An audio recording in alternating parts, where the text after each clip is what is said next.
नमस्ते दोस्तों, इस वीडियो में कोशिका की संरचना देखेंगे और उसके कोशिकांगों के बारे में जानेंगे।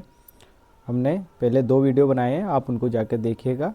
कोशिका के बारे में हमने एक पूरा ओवरव्यू देखा था, किस तरह से सजीव का शरीर कोशिकाओं से मिलकर बना होता है, सजीवों में क्या क्वालिटी होती है जो उनको सजीव कहते हैं। इस तरह से इस वीडियो में हम देखेंगे कोशिकांगों के बारे में। देखिए, कोशिका के भीतर पाए जाने वाले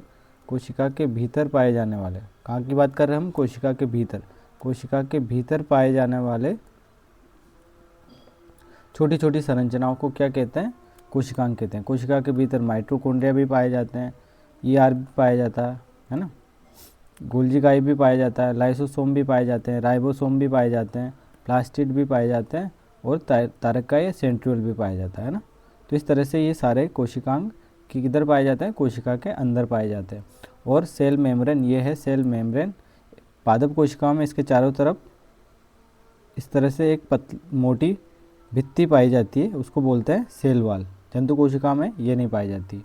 और बीच में जो इस तरह से जेलीनुमा पदार्थ होता है उसको बोलते हैं साइटोप्लाज्म या कोशिका द्रव।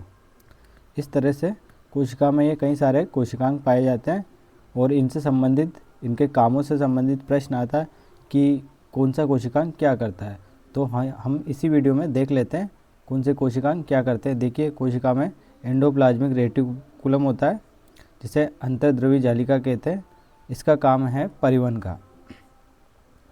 इसके ऊपर राइबोसोम पाए जाते हैं। उन राइबोसोम की वजह से ये 2 प्रकार की हो जाती है एंडोप्लाज्मिक रेटिकुलम, जिनके ऊपर इस तरह से नलिकाओं नुमा संरचना होती है जो केंद्रक के चारों ओर पाई जाती है। जिन एंडोप्लाज्मिक रेटिकुलम के ऊपर इस तरह से राइबोसोम पाए जाते हैं उनको बोलते हैं रफ एंडोप्लाज्मिक रेटिकुलम या फिर खुरदरी अंतर्द्रवी जालिका। जिनके ऊपर राइबोसोम नहीं पाए जाते उनको बोलते हैं चिकनी अंतर्द्रवी जालिका या smooth endoplasmic reticulum. Rough endoplasmic reticulum के ऊपर राइबोसोम पाए जाते हैं, इस वजह से यहाँ पर प्रोटीन का निर्माण होता है और ये प्रोटीन ही सजीवों में जीवन का आधार है। जबकि स्मूथ एंडोप्लाज्मिक रेटिकुलम या चिकनी अंतर्द्रवी जालिका के ऊपर राइबोसोम नहीं पाए जाते, ये वसा निर्माण में सहायक होती है और ये प्रोटीन और वसा मिलकर ही सेल मेम्ब्रेन बनाते हैं। इसको बोलते हैं झिल्ली जीवात जनन। आपको ये याद रखना, झिल्ली जीवात जनन क्या होता है। कोशिका के लिए आवश्यक, कोशिका मेम्ब्रेन या कोशिका झिल्ली बनाने के लिए आवश्यक प्रोटीन और वसा का निर्माण कोशिका स्वयं करती है। इसको बोलते हैं झिल्ली जीवात जनन। कितना शानदार मैकेनिज्म है कि कोशिका अपने निर्माण के लिए आवश्यक पदार्थों को खुद बना रही है। प्रोटीन संश्लेषण का स्थल क्या है? राइबोसोम। राइबोसोम कहाँ पाए जाते हैं? राइबोसोम पाए जाते हैं अंतर्द्रवी या एंडोप्लाज्मिक रेटिकुलम के ऊपर। जहाँ राइबोसोम पाए जाते हैं उसको बोलते हैं रफ एंडोप्लाज्मिक रेटिकुलम और जहाँ नहीं पाए जाते उसको बोलते हैं स्मूथ एंडोप्लाज्मिक रेटिकुलम। और राइबोसोम क्या करते हैं? प्रोटीन निर्माण के स्थल है। तो इस तरह से हमने 2 कोशिकांग पढ़े, राइबोसोम और अंतर्द्रवी जालिका। माइटोकॉन्ड्रिया कोशिका के भीतर पाई जाने वाली छड़नुमा संरचना है। माइटोकॉन्ड्रिया एटीपी निर्माण और एटीपी स्टोरेज के काम आते हैं। ये केवल यूकैरियोटिक कोशिकाओं में पाए जाते हैं। ठीक है, आपको ध्यान रखना, प्रोकैरियोट कोशिकाओं में माइटोकॉन्ड्रिया नहीं पाए जाते हैं। माइटोकॉन्ड्रिया बहुत महत्वपूर्ण संरचना है। हम जितनी भी ऊर्जा हमें आवश्यक होती है या वो माइटोकॉन्ड्रिया में स्टोर रहती है। कोशिका की ऊर्जा को कहते हैं एटीपी, एडिनोसिन ट्राइफॉस्फेट। तो आपको याद रखना, कोशिका का शक्ति गृह क्या है? माइटोकॉन्ड्रिया। ठीक है, तो माइटोकॉन्ड्रिया हमने पढ़ लिया। उसके बाद गोल्जी काई। गोल्जी उपकरण या गोल्जी काई एक पुटिका नुमा संरचना है जो एंडोप्लाज्मिक रेटिकुलम से जुड़ी रहती है। एंडोप्लाज्मिक रेटिकुलम पर जो रफ एंडोप्लाज्मिक रेटिकुलम है उन पे क्या पाए जाते हैं? राइबोसोम। वो क्या बनाते हैं? प्रोटीन। जैसे ही प्रोटीन का निर्माण होता है वो कोशिका द्रव्य में आ जाता है। किनके द्वारा? एंडोप्लाज्मिक रेटिकुलम के द्वारा, उनकी नलिकाओं के द्वारा। और उसके चारों तरफ इस तरह से ये पुटिका क्या करती है? कवर कर देती है। तो फूड पैकेजिंग का काम कौन करती है? गोल्जी काई करती है पैकेजिंग। और जहाँ आवश्यकता होती है कोशिका द्रव्य में वहाँ पे ले जाती है। तो फूड का संग्रहण और फूड का पैकेजिंग और फूड का ट्रांसफ़र का काम गोल्जी उपकरण या गोल्जी बॉडी करती है। लाइसोसोम क्या होते हैं? लाइसोसोम इस तरह से बड़ी गोलानुमा संरचना होती है जिनके अंदर हाइड्रोलाइटिक एंजाइम पाए जाते हैं, जो क्या करते हैं, कोशिका में पदार्थों का पाचन करते हैं या बड़े कार्बनिक पदार्थों को छोटे कार्बनिक पदार्थों में तोड़ते हैं। तो लाइसोसोम बहुत महत्वपूर्ण संरचना है। जैसे ही कोशिका क्षतिग्रस्त होती है, मृत हो जाती है, तो ये लाइसोसोम फट जाते हैं। इनके भीतर पाए जाने वाले एंजाइम कोशिका में के अपशिष्ट या मृत कोशिका के शरीर को पचा जाते हैं। इस तरह से कोशिका अपनी सफाई स्वयं करती है। कितना शानदार मैकेनिज्म है। हम लोग कूड़ा कचरा फैलाते रहते हैं, जबकि कोशिका लेवल पर भी सफाई की जाती है। तो हमें ध्यान रखना है, कोशिका अपनी सफाई किसके द्वारा करती है? लाइसोसोम के द्वारा, है ना। तो इससे लाइसोसोम को कोशिका का आत्मघाती थैला भी कहते हैं। राइबोसोम हमने पढ़ा, राइबोसोम एंडोप्लाज्मिक रेटिकुलम के ऊपर पाए जाते हैं। कौन सी वाली पर? Rough endoplasmic reticulum. माइटोकॉन्ड्रिया हमने पढ़ा, माइटोकॉन्ड्रिया के पास अपना खुद का डीएनए और राइबोसोम होते हैं। एक बात आपको ये भी ध्यान रखनी है, प्लास्टिड केवल पादप कोशिकाओं में पाया जाता है, जंतु कोशिकाओं में प्लास्टिड नहीं पाए जाते हैं। प्लास्टिड भी एक कोशिकांग है जो सिर्फ पादप कोशिकाओं में पाए जाते हैं। प्लास्टिड दो तरह के होते हैं।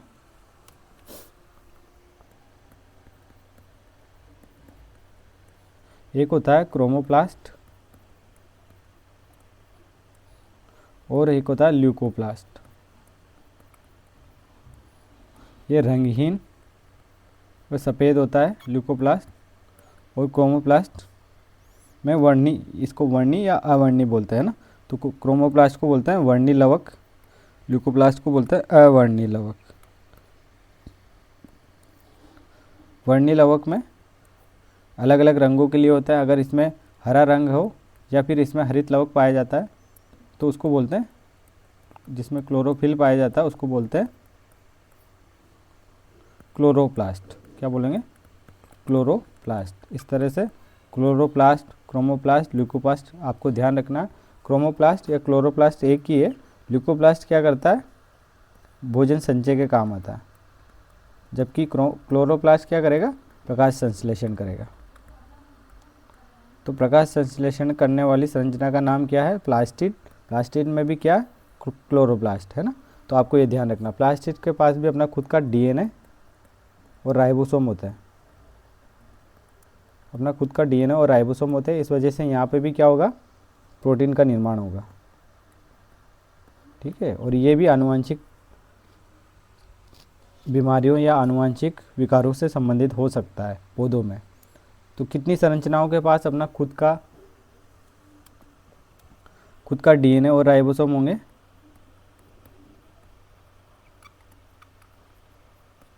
एक होता है केंद्रक के पास, तो होते ही, केंद्रक में तो होते ही आनुवंशिक पदार्थ। दूसरा माइटोकॉन्ड्रिया। तीसरा प्लास्टिड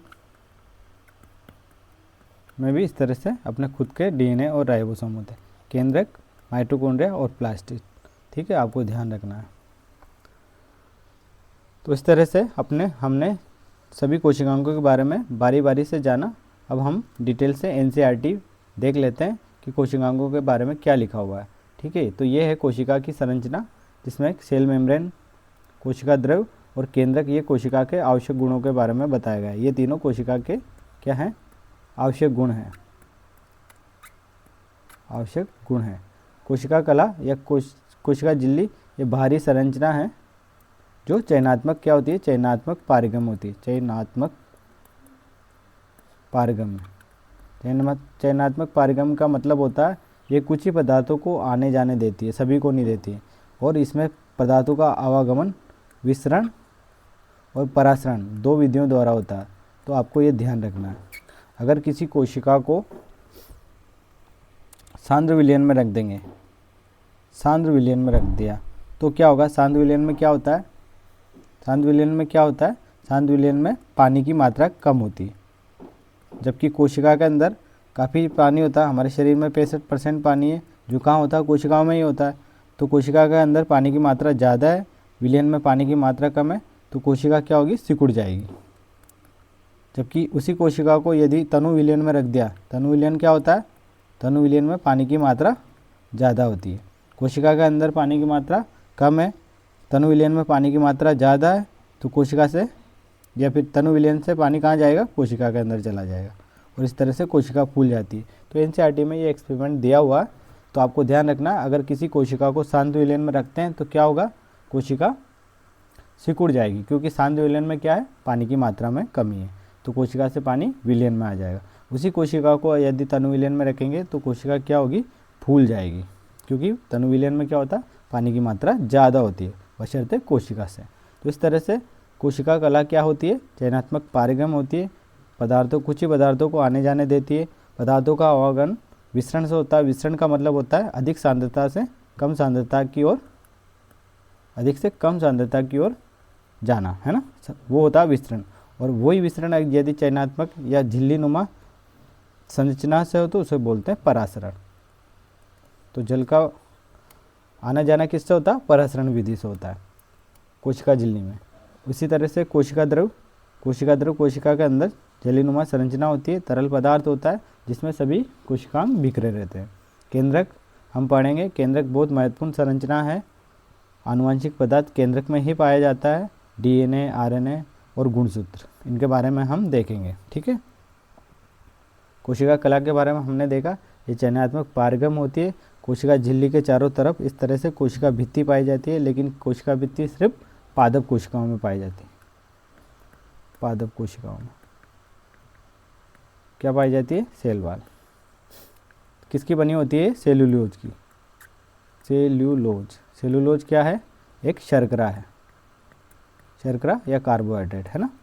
जबकि कवकों में यही कोशिका भित्ति किसकी बनी होती है, काइटिन की बनी होती है। जंतुओं में किसकी बनी होती है, जंतुओं में कोशिका भित्ति नहीं पाई जाती, आपको ये ध्यान रखना है ना। तो कोशिका भित्ति सेलुलोज, हेमिसेलुलोज, पेक्टिन तथा पॉलीसेकेराइड की बनी होती है, आपको ये लाइन ध्यान रखनी है ना। कोशिका भित्ति की उपस्थिति का आधार पर पादप कोशिका को जंतु कोशिका से विभेदित किया जाता है। ये यूपीएससी का प्रश्न है, सीधा सा उन्होंने यही पूछा था, कोशिका भित्ति किन में पाई जाती है, तो पादप कोशिका में कोशिका भित्ति पाई जाती है। वो क्या करती है, उसको दृढ़ता प्रदान करती है, मजबूती प्रदान करती है। आकृति, कोशिका को निश्चित आकृति व अतिरिक्त सुरक्षा प्रदान करती है। जंतु कोशिका में कोशिका भित्ति का अभाव होता है। अब कोशिका द्रव के बारे में देखते हैं। कोशिका में कोशिका कला तथा केंद्रक के मध्य उपस्थित पदार्थ को कोशिका द्रव कहते हैं। कोशिका द्रव में तरल पदार्थ में कई सजीव संरचनाएं तथा निर्जीव संरचनाएं पाई जाती है। तरल पदार्थ में जल, ग्लाइकोजन, वसा व अन्य पदार्थ पाए जाते हैं। कोशिका में पाए जाने वाले कोशिकांग, तो सजीव संरचनाएं कौन सी है, कोशिकांग। निर्जीव संरचनाएं कौन सी है, जल, ग्लाइकोजन, वसा, अन्य पदार्थ। तो अब कोशिकांगों के बारे में पढ़ते हैं। हमने एक बार उनका ओवरव्यू लिया है, अब यहाँ पढ़ते हैं माइटोकॉन्ड्रिया। माइटोकॉन्ड्रिया को कोशिका का शक्ति गृह कहा जाता है, क्योंकि कोशिका के लिए आवश्यक ऊर्जा का निर्माण कहाँ पे होता है, माइटोकॉन्ड्रिया में होता है। कौन सी प्रक्रिया के द्वारा होता है, फॉस्फोरेटिव ऑक्सीडेशन, है ना, फास्फोरिलीकरण बोलते हैं उसको, ऑक्सीडेटिव फास्फोरिलीकरण, है ना, ऑक्सीडेटिव फास्फोरिलीकरण। इस प्रक्रिया के द्वारा क्या निर्माण होता है, एटीपी का निर्माण होता है। माइटोकॉन्ड्रिया की संरचना कैसी होती है, इस तरह से छड़नुमा संरचना होती है कोशिका के भीतर। अभी इस छड़नुमा संरचना को बनाते हैं, इस तरह से माइटोकॉन्ड्रिया होता है। इसकी आंतरिक झिल्ली इस तरह से वलित होती है, इन वलय को बोलते हैं क्रिस्टी, और इसके अंदर जो पदार्थ होता है उसको बोलते हैं मैट्रिक्स। बाहरी झिल्ली होती है, ठीक है। तो इस तरह से माइटोकॉन्ड्रिया की संरचना होती है। इसे कोशिका का शक्ति गृह कहते हैं, कोशिका का शक्ति गृह कहेंगे, ठीक है। कोशिका का दिमाग किसे कहेंगे, कोशिका का दिमाग केंद्रक को कहेंगे। माइटोकॉन्ड्रिया दोहरी झिल्ली युक्त कोशिकांग है। बाह्य झिल्ली चिकनी व समतल होती है तथा आंतरिक झिल्ली में इसकी गुहा की उंगली के समान वलन निकले रहते हैं।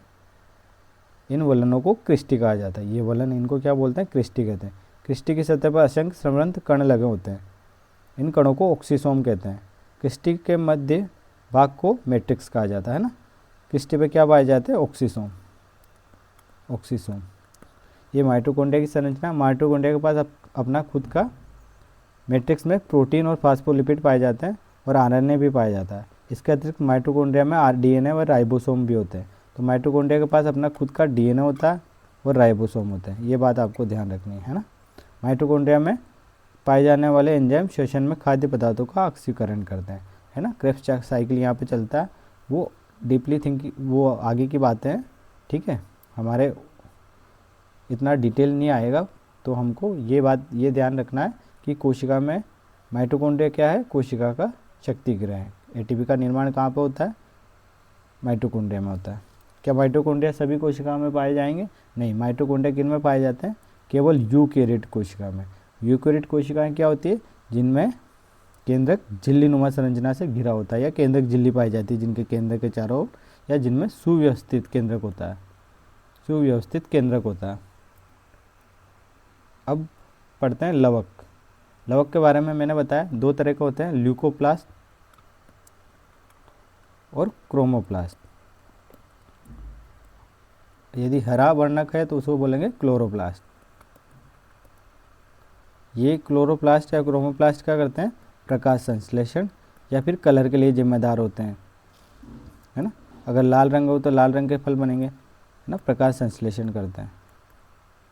जबकि ल्यूकोप्लास्ट क्या करता है, भोजन संचय का काम करता है। और इन्हीं क्लोरोप्लास्ट में 2 संरचना पाई जाती है, आपको याद रखना है, स्ट्रोमा और ग्रेना। ग्रेना और स्ट्रोमा पाए जाते हैं। स्ट्रोमा की एक जटिल झिल्ली तंत्र होता है जिसे थाइकोलोइड कहते हैं। ये कहाँ पाया जाता है, थाइकोलोइड कहाँ पाया जाता है, स्ट्रोमा में। और इस थाइकोलोइड या स्ट्रोमा में ही क्या होते हैं, प्रकाश संश्लेषण से संबंधित एंजाइम पाए जाते हैं। इसके अतिरिक्त यहाँ पे डीएनए और राइबोसोम भी पाया जाता है।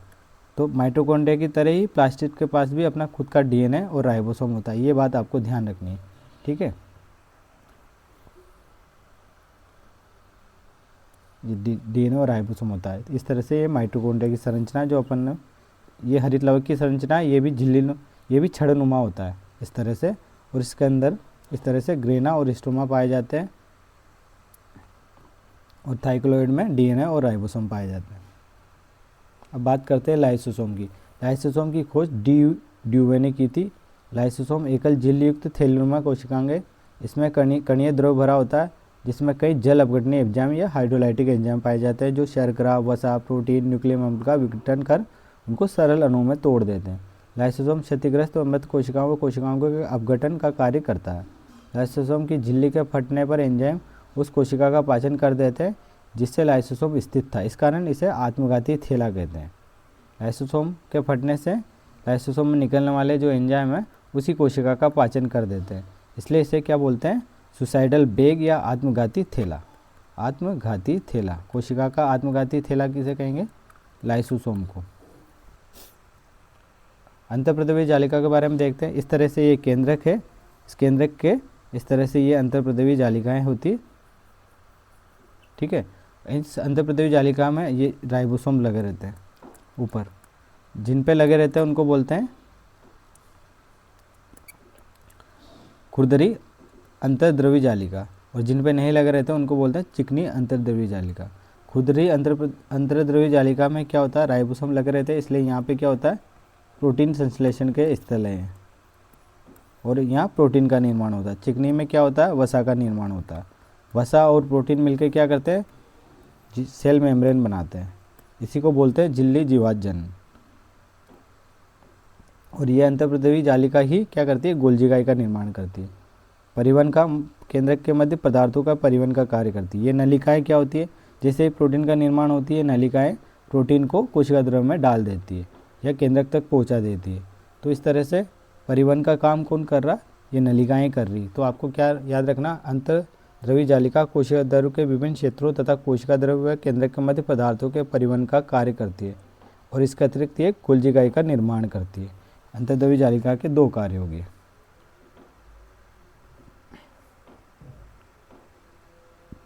अब पढ़ते हैं राइबोसोम। राइबोसोम कहाँ पाए जाते हैं, राइबोसोम पाए जाते हैं कोशिका द्रव्य में। किसके ऊपर, राइबोसोम पाए जाते हैं कोशिका द्रव्य में खुरदरी अंतर्द्रव्य जालिका ऊपर। इस तरह से गोलाकार संरचना है।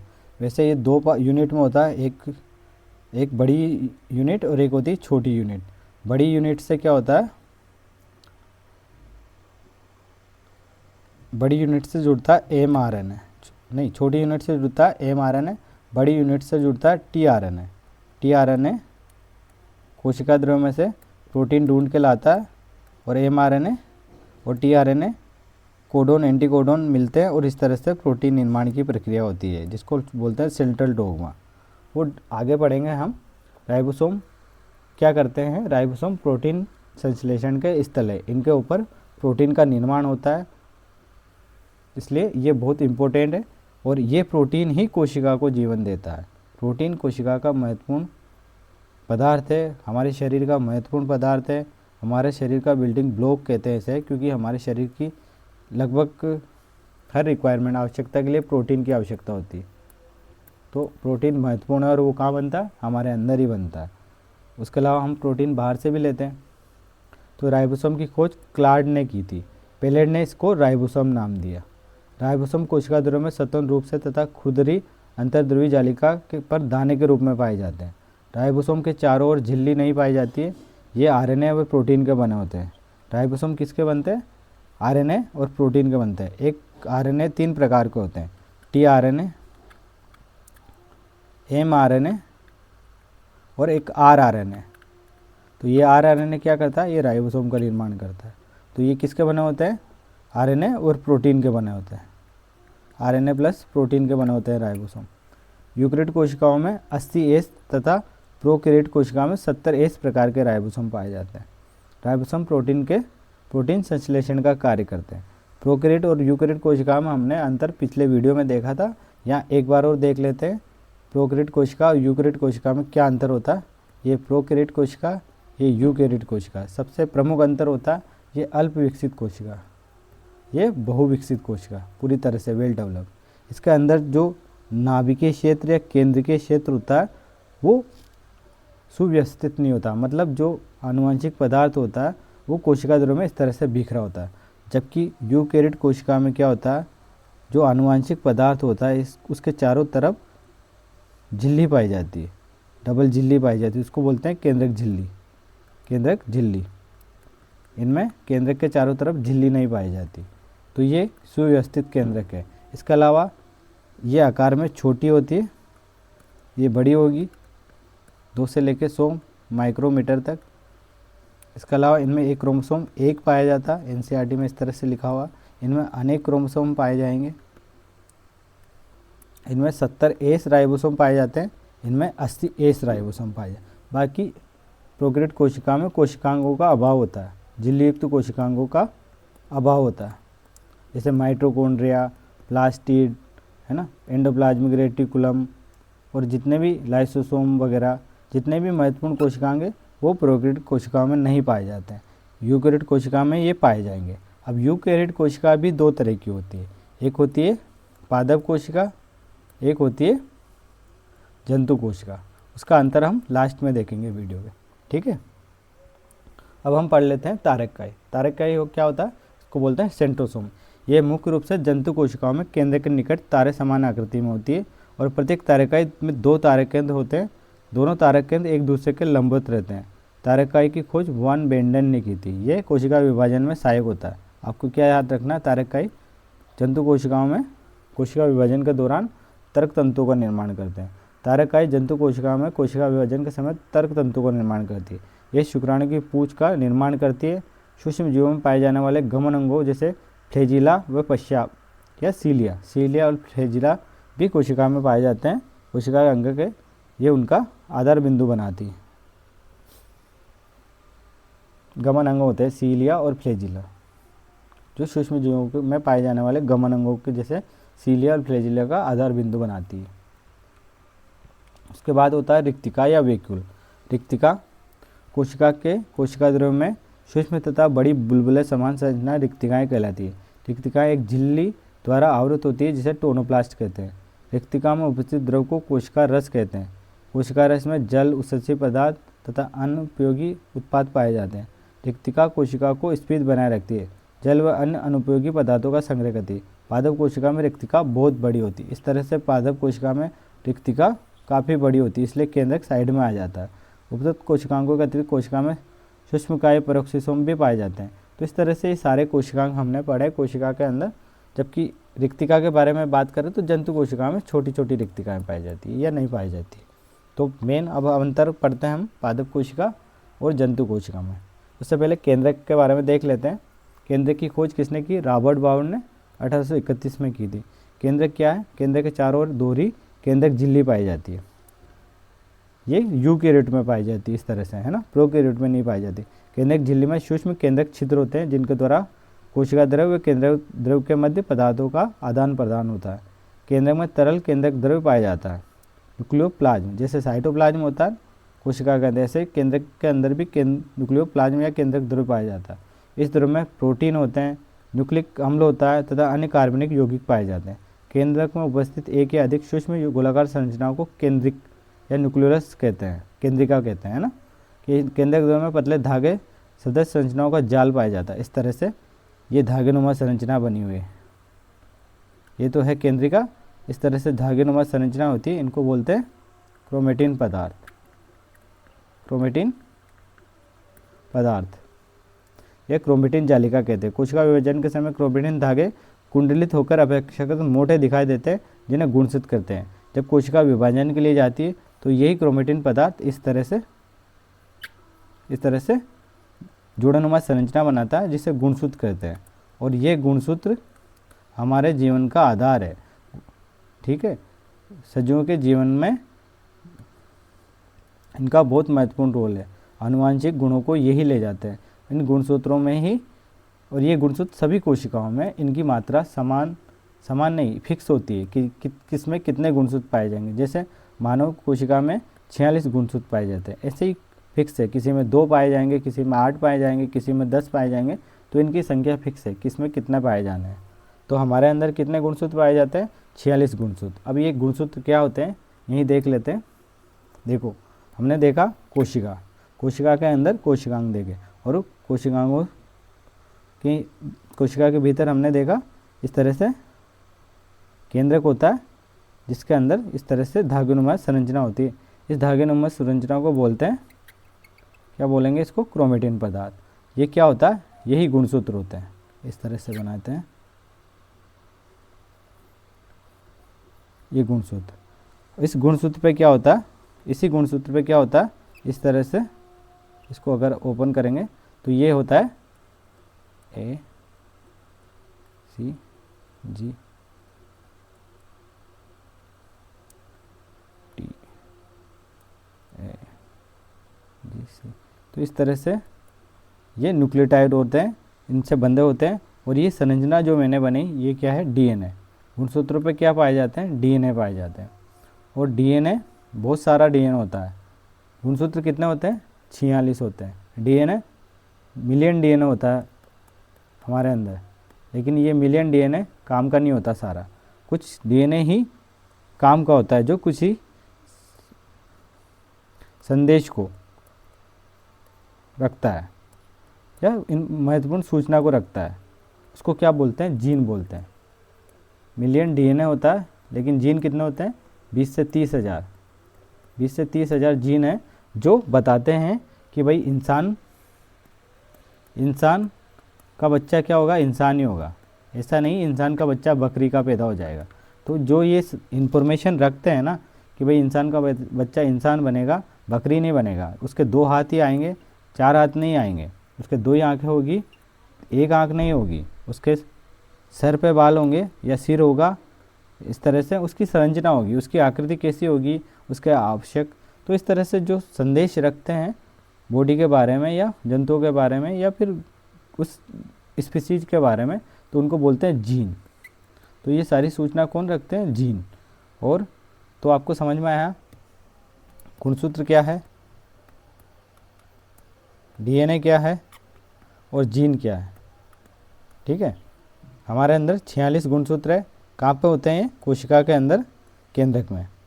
क्रोमेटिन पदार्थ जब विभाजन के लिए जाता है तो उसको बोलते हैं गुणसूत्र। गुणसूत्रों पे क्या होते हैं? कहीं सारा डीएनए होता है। सारा डीएनए काम का नहीं होता, जो काम का होता है उसे वो क्या बोलते हैं? जीन। बाकी 99% जो डीएनए होता है वो काम का नहीं होता है। ठीक है, तो इस तरह से हमने गुणसूत्र, डीएनए और जीन के बारे में भी देखा। अब देखते हैं पादप कोशिका और जंतु कोशिका के बारे में। और इनके अंतर के बारे में, ये बहुत महत्वपूर्ण है। हमने अभी तक कोशिका की संरचना देख ली, कोशिका मेम्ब्रेन, सेल वॉल और केंद्रक के बारे में देख लिया, साइटोप्लाज्म के बारे में देख लिया और उनके भीतर पाए जाने वाले सारे कोशिकांगों के बारे में देख लिया। अब इसमें हम देखेंगे कि पादप कोशिका और जंतु कोशिका में अंतर क्या है। ये अंतर बहुत महत्वपूर्ण है और यहाँ से प्रश्न जरूर आते हैं। तो देखिए, पादप कोशिका में क्या होता है। पादप कोशिका में कोशिका झिल्ली के चारों ओर सेलुलोज की बनी निर्जीव कोशिका भित्ति होती है, जबकि जंतु कोशिकाओं में कोशिका भित्ति नहीं होती है, उसका अभाव होता है। पादप कोशिका में क्या होगा, प्लास्टिड या हरित लवक पाए जाते हैं जो क्या करते हैं, प्रकाश संश्लेषण करते हैं। इसलिए पादप को क्या कहते हैं, स्वपोषी कहते हैं। ये अपना भोजन स्वयं बनाते हैं, अपन भोजन नहीं बनाते हैं। जंतु कोशिकाओं में हरित लवक नहीं पाए जाते। रिक्तिकाएँ, पादप कोशिकाओं में एक या दो बड़ी रिक्तिकाएँ पाई जाती है।